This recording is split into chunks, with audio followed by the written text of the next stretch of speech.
ఆయన అడిగినాడు కేంద్ర ప్రభుత్వాన్ని.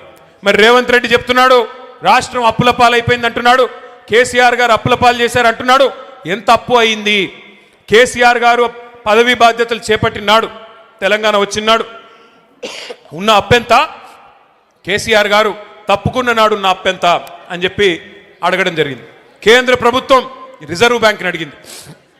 భారతదేశంలోనే అతిపెద్ద బ్యాంక్ రిజర్వ్ బ్యాంక్. తర్వాత కంట్రోలర్ అండ్ ఆడిటర్ జనరల్ అంటే కాగ్ వాళ్ళని అడిగింది.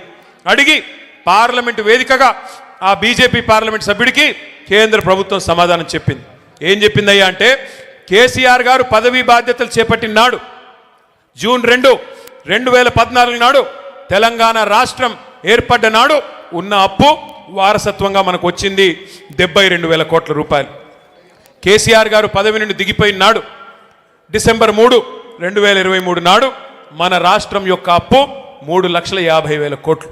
అంటే ఆ 3,50,000 కోట్లలో ఆ 72 తీసేస్తే 9.5 ఏళ్ల కాలంలో కేసీఆర్ ప్రభుత్వం చేసిన అప్పు కేవలం 2,80,000 కోట్లు మాత్రమే అని చెప్పి నేను చెప్పడమో, అజయ్ గారో, నామా గారో, రవిచంద్ర గారో చెప్తున్న మాట కాదు. కేంద్ర ప్రభుత్వం చెప్తున్న మాట, రిజర్వ్ బ్యాంక్ ఆఫ్ ఇండియా చెప్తున్న మాట. వాళ్ళు చెప్పేదేమో 2,80,000 కోట్లు.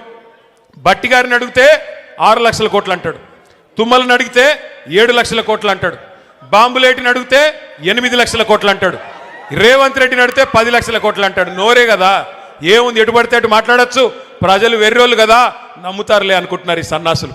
నేను ఒకటే గుర్తు చేస్తా ఉన్నా, ఎస్ కేసీఆర్ గారు అప్పు చేశారు. 2,80,000 కోట్ల అప్పు చేసిండు కేసీఆర్. చేసి ఏం చేసిండు? 73,000 కోట్ల రూపాయలు 70 లక్షల రైతుల ఖాతాల్లో 11 సార్లు రైతు బంధు రూపంలో వేసిన నాయకుడు కేసీఆర్. ఎస్ కేసీఆర్ గారు అప్పు చేశారు. అప్పు చేసి ఏం చేశాడు కేసీఆర్? ఒక్కొక్క రైతుకి రైతు బీమా ఇచ్చి లక్షల మంది రైతులకి 5 లక్షల రూపాయల చొప్పున చనిపోతే ఎవరైనా నష్టపరిహారం అందించారు కేసీఆర్ గారు. ఎస్ కేసీఆర్ గారు అప్పు చేశారు. 9.5 ఏళ్ళు ఒక్క ఉచిత కరెంటు కోసమే వ్యవసాయానికి 50,000 కోట్ల రూపాయలు ఖర్చు పెట్టింది కేసీఆర్ ప్రభుత్వం రైతన్నల కోసం. ఎస్ కేసీఆర్ గారు అప్పు చేశారు. 2 దఫాలుగా 1,00,000 రూపాయల చొప్పున రుణమాఫీ చేయడానికి 28,000 కోట్ల రూపాయలు వెచ్చించింది కేసీఆర్ ప్రభుత్వం. ఎస్ కేసీఆర్ గారు అప్పు చేశారు 2,80,000 కోట్లు.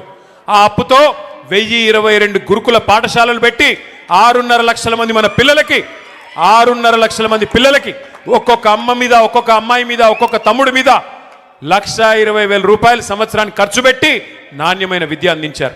ఎస్ కేసీఆర్ గారు అప్పు చేశారు. చేసి ఏం చేశారు? 15 లక్షల మంది ఆడకూతురులకి 1,00,000 రూపాయలు ఇచ్చి కళ్యాణ లక్ష్మి పేరుతో, షాదీ ముబారక్ పేరుతో వారి పెళ్లి చేయించారు.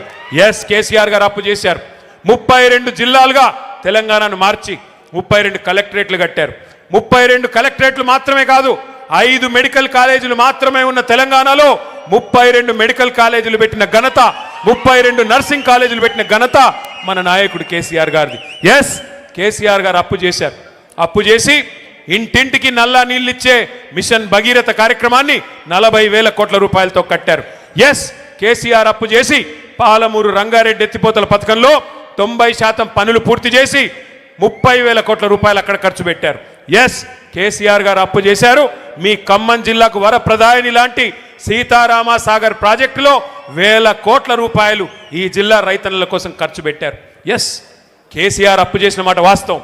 కానీ కేసీఆర్ చేసిన అప్పు మన భవిష్యత్తు మీద పెట్టిన పెట్టుబడి, తెలంగాణ పిల్లల కోసం పెట్టిన పెట్టుబడి, తెలంగాణ రైతుల కోసం పెట్టిన పెట్టుబడి తప్ప కేసీఆర్ గారు మీలాగా దోచుకోలేదు. మీరేం చేస్తున్నారు 2 ఏళ్లలో చెప్పండి.